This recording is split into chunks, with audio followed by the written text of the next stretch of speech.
নমস্কাৰ, এই মোৰ জনাইছে এটা ব্ৰেকিং নিউজ। আজিৰে পৰা ৰাজ্যত বিলুপ্ত হৈছে ৰাজ্যৰ 5খনকৈ আয়ুক্তৰ কাৰ্যালয়।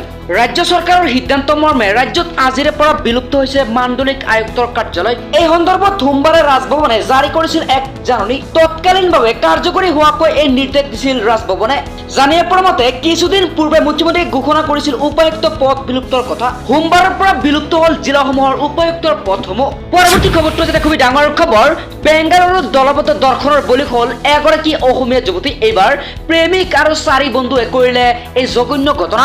বহিৰাজ্যত আকৌ দৰ্শনৰ বলি হৈছে অসমৰ এগৰাকী যুৱতী। দক্ষিণৰ ৰাজ্য বেংগালুৰুত সংঘটিত এই ভয়ংকৰ ঘটনা। বন্ধুসকল, খবৰ অনুসৰি ভুক্তভোগী 20 বছৰীয়া ভুক্তভোগী যুৱতীগৰাকীৰ ঘৰ আছিল নামনি অসমত।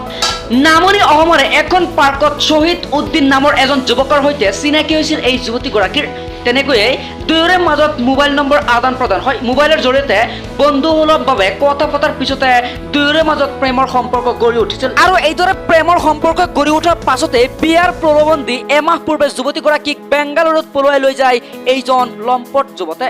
অসমৰ পৰা পলাই লৈ গৈ দুয়ো বেংগালুৰুৰ এটা ভাড়াঘৰত আছিলগৈ। তাতেই যুৱতীগৰাকীয়ে গম পায় যে শ্বহীদে ইতিমধ্যে আন এগৰাকী নাৰীৰ লগত প্ৰেমৰ সম্পৰ্কত লিপ্ত আছে। জানিব পৰা মতে যুৱতীগৰাকীয়ে এই কথাৰ প্ৰতিবাদ কৰাত শ্বাহিদে নিজৰ পেণ্টৰ বেল্টেৰে যুৱতীগৰাকীক মাৰপিট কৰে আৰু লগতে এটা কোঠাৰ ভিতৰতে তেওঁক আবদ্ধ কৰি ৰাখে। কেৱল ইমানেই নহয়, আবদ্ধ কৰি ৰখা কোঠাটোত শ্বহীদে যুৱতীগৰাকীক দৰ্শন কৰে আৰু যুৱতীগৰাকীৰ নগ্ন ভিডিঅ' বনাই সামাজিক মাধ্যমত ভাইৰেল কৰাৰ ভাবুকিও প্ৰদান কৰে। ইয়াৰ পিছতে যোৱা 1 জুন তাৰিখে শ্বহীদে নিজৰ 4জন বন্ধুক মাতি আনি দৰ্শনৰ বাবে যুৱতীগৰাকীক আগবঢ়াই দিয়ে। প্ৰেমিকৰ পিছতে এইদৰে প্ৰেমিকৰ বন্ধুৰ দলবদ্ধ দৰ্শনৰ বলি হ'ব লগা হয় যুৱতীগৰাকীৰ। এইদৰে বহুদিন বন্ধ কোঠাত আবদ্ধ হৈ থকা যুৱতীগৰাকীয়ে চেক বুজি যোৱা 13 জুলাইৰ দিনা কোঠাটোৰ পৰা পলায়ন কৰিবলৈ সক্ষম হয়।